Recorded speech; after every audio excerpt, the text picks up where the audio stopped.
Hi, Democrats. Today is Thursday, August 4th. Time for the Chair's Daily Live. Happy birthday, President Obama. You guys have a great day. So today I want to talk about a topic that keeps coming up in light of what happened in Kansas on Tuesday. So first, I want to remind everyone, hi, Wayne. I want to remind everyone that we are 96 days from November 8th. 96 days. Well, hello, Angela. I'm glad to see you commenting. 96 days until the election. So what happened in Kansas was an initiative petition. Oklahoma has an initiative petition process. I oftentimes call it direct democracy. It is where if we are not happy or we're tired of waiting on our legislature to take up one of our causes, we as public citizens can do the work and get an issue on the ballot that we can vote on. We put it to the people, and that happens. That's how we got expanded Medicaid. That's how we got medical marijuana. That's how we got criminal justice reform. Those are some of the most recent. And so there is a process, right? There is a process beyond just lobbying and having conversations with your legislator, which I absolutely encourage. I have conversations with those who represent me. I hope that you're having conversations with those who represent you. Excuse me. And so I want to walk through this process because everybody's talking to me about, I told you yesterday, the texts and the direct messages on Twitter and the overt messages, the tags on Twitter and Facebook and and people I don't know. I got texts from numbers I didn't know saying, Alicia, when are we going to do what Kansas did and put it on the ballot?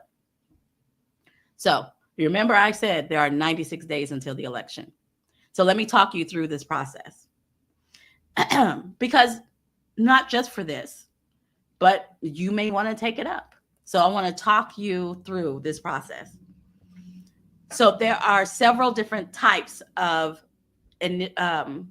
ballot initiatives. And that's the legal term, ballot initiatives, where we do the work, it gets to be on the ballot. There are several types. There's the referendum, which is there is something that the legislator just passed that we hate and we want to veto it. So that's a referendum. There is somebody tried it already before. Someone tried it already before. We think we can still do it. I can't remember what the name of that one is, but that's one. There is, we want to change something and we want it to be a constitutional change. That's another one. And then there's the initiative. I have an idea. I want to put it on the ballot. So there are 4 different types of ballot initiatives, but they all pretty much go through this same process. First, you have to have the idea and get other people on board with your idea. That's the first step. Second step is you got to get to an attorney or someone who knows how to draft the bill. You have to draft the language and then turn it into the Secretary of State. That usually involves paying an attorney. So then you take it to the Secretary of State, but before you even do all that, you have to call the Secretary of State, notify them officially that you're thinking about doing it. And that's really a step in the process. You have to notify them that you're thinking about doing it. You can't just show up with an idea. So you tell them I'm thinking about doing it. You hire an attorney to draft the language. Then you draft the language. You file it with the Secretary of State. And you pay a filing fee. And at that time, when you actually file it, it's filed with the Secretary of State and the Attorney General. Excuse me. And there are deadlines from when you have to file these based on what kind of petition initiative that it is. Once you file it, you get a number, you get a receipt. They notify the governor at that point. And then in 2021, I have to say that our state doesn't like it because we've gotten some things through. And so they made it a little bit more difficult in 2021. So there's that. So then once you file it, then the Secretary of State has to publicize that, hey, somebody has filed something and here's your opportunity to protest it. And so someone could protest it. And if they have reasonable grounds, all of that work just goes to nowhere. But there has to be a little process. Wow, look at all those uh, Feder- Democratic Federation women. Hello, Jana, Nancy, Charlotte, and the rest of you guys. So then people have an opportunity to protest. Now, they can't just come up and say, I protest. They have to like file an official protest and show up. And there's a whole little hearing overseen by the Oklahoma Supreme Court. So then that happens. Then then 15 days after the protest, between 15 and 30 days, the Secretary of State has to say, okay, you can start collecting signatures on this date. You can't collect signatures before that. The Secretary of State decides what day you can start collecting signatures.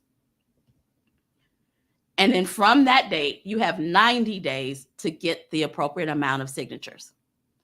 Now, in Oklahoma, we like to do, thank you, Angela. In Oklahoma, we like to do grassroots and get as many volunteers as possible, but 90 days is fast. And so you usually end up having to pay people to help you get signatures. And I'm telling you this for a reason, because there is a reason. All right. So, and then there's deadlines. So if you are doing a veto referendum, you have to file it within 90 days of the session where the bill was put up that you don't like. So it's really, really quick. So if there's a bill and it gets signed on April 15th and session doesn't end until May 27th, you can't do anything official until May 27th. But then it has to be within 90 days of May 27th. You mess up those days, it does not count. Okay. So you got 90 days, go out there, get signatures. And if you think you have your signatures before the 90 days, you can notify the Secretary of State that you're going to do it. You're going to end early. If you're not going to end early, you still have to notify the Secretary of State. If they say September 1st is the day, okay, on September 1st, I'm showing up. We're going to be done collecting signatures. Then you have to call the Secretary of State and say, we're done collecting signatures and we've put them all in boxes. And we're showing up with how many ever boxes? I'm coming up with 26 boxes. I'm coming up with 50 boxes. You can't just show up with boxes. You have to tell them how many boxes you're bringing. So then there's this whole signature counting. So they take them and they give you a receipt saying, we got your 26 boxes. Then the Secretary of State then announces, we're going to count these on XYZ date. And then if you're the person who put it up, you can assign some people to go and watch the count. You can't assign any counters because they decide counters and then they train counters. And then you send people to watch the training. And then they go through and they make sure that you have enough signatures. And who can sign? Legally registered voters. That's it. Only people who are registered to vote. And that's what makes the process harder. You can't just have any and everybody sign. It has to be people who are registered to vote. And then there are percentages. So if it is a veto or a referendum, you have to get 5% of the people who voted for the governor the last time. I know this is a lot, but I want to explain it. 5% of the people who voted for governor the last time we voted for governor. If it is a brand new idea, you have to get 8% of the people who voted for governor. So what you have to do is know how many people voted for governor and then what that number is. If you want to make a change to our Constitution, it's 15% of the people who voted for governor. And then if it's something that's been previously rejected, you have to get 25% of the people who voted for governor. And that really makes it hard. So once there's a count, they scratch off all of the not registered people. And I've been involved, you guys have been involved, and Mickey Mouse likes to sign a petition. So they go in and they cross out Mickey Mouse. And then they cross off my next door neighbor who's not registered to vote. They cross off the people who wrote in cursive in the places where it was supposed to be written in print. They cross off the names that they can't read. They cross off the names of people who put their name and their address and not their birthday. It has to have all of the pieces, and they have to be in the right boxes and they have to be in the right form. Then let's say you get enough signatures, then they assign a title. They tell the Supreme Court that you have everything you need, and then it's up to the governor to decide what ballot it goes on.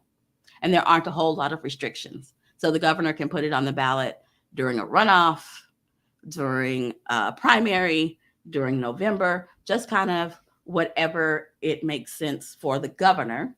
And that is how our process works. So for all the people who reached out to me this week, who said, that's what we're going to do to get turnout for November. Too little, too late, folks. But it doesn't mean it's not something we can pursue. What I'm telling you is that if I had the language in my trunk of my car right now, there is no way we could get it on the ballot by November. It's just not possible. And here's also what I know. It's registered voters, and it takes people being involved. It takes people being involved. And here's the part where I beg you, get involved. Get involved. We don't have to have an initiative petition on the ballot for it to matter. Let me tell you why it matters.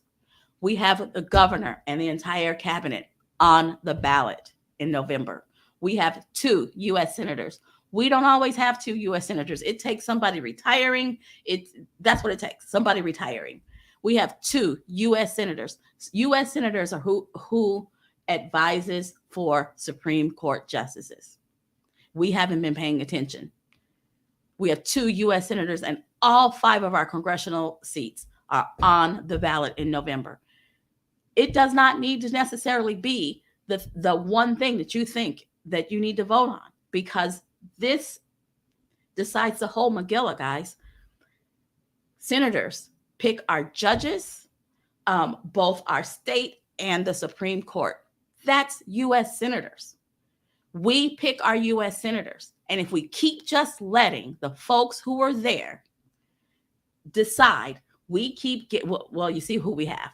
You see who we have, and you know that Langford and Inhofe voted to confirm Kavanaugh, Coney Barrett, and I can't remember the last one that was yucky. But that's who our current people voted for. It matters. It matters. The governor, the entire cabinet, 2 U.S. senators, 5 congressmen. You don't have to have an initiative petition. I'm not against initiative petitions. I actually am for it because I do love the idea of direct democracy. But let's not wait on the silver bullet. We missed that train for this election. We missed it for this election. But we have 2 U.S. senators, 5 congressmen, and the governor and his entire cabinet. And we know who our governor is. He has shown us how he governs. I don't want to say lead because I don't think he's leading. He has shown us how he governs. Cronyism, corruption, all over the place. And a good way to keep that going is to not show up and to act like you don't care, or to act like it's 6 in one hand and half a dozen in the other. It matters. It matters. It matters. It matters. Educate yourself on who's on the ballot. Educate anybody, any and everybody you know of who's on the ballot. Oh, thank you, Jana. Pro states' rights. Right now, our state is crazy. Our state is crazy. And if we keep up with this pro states' rights stuff, we might as well not even be part of the United States, because our state legislators keep trying to pass bills that say that our state supersedes the federal, which is crazy town. That's what we have right now, and we've got to make a difference. And so I'm talking about the governor and the 2 U.S. senators and the 5 Congress folks. Every single one of our state representatives come up every 2 years. So they're going to be on the ballot in November. It matters because they're the ones who are making let's not do any gun control. Let's not do any gun control. And life begins at conception. I mean, who's going to be there to decide? But whatever, that's who we have. We have a real opportunity to change it, but we got to show up in order to do it. We can't just be mad. Um, and I've said it before. I'm going to say it again. When it comes to deciding who gets elected in our state, it's the ballots that count, not the Facebook rants. It's the ballots that count, not how clever you are on Twitter. You got to show up to the ballot, take somebody with you. All right.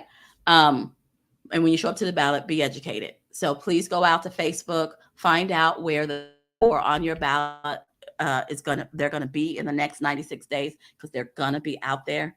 Find out what party events are happening, because the candidates are gonna be there. And I want to mention the Women's Equality Day brunch that's on August 27th.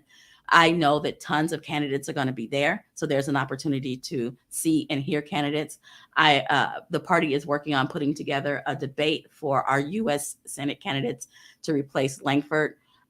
So be on the lookout for that. You have to be involved. You have to go out, educate yourself. I'm going to come and try and make sure that you guys know what's going on. Gina Nelson's going to be in Enid on Monday at the Garfield County meeting. But you got to go learn about them. And it may take you driving 30 minutes to an hour, but I'm telling you, they're all over the state. You don't have to drive all the way across the state. It may take you driving 30 minutes to an hour to go hear them, but go hear them. Go hear what they're talking about. Go ask them the questions that you want to ask, and then cast an educated vote and take somebody with you. Thanks for joining me. I have more of my voice back today. Thanks for joining me. I hope you guys have a good evening, and I'll be back here tomorrow at 4:15.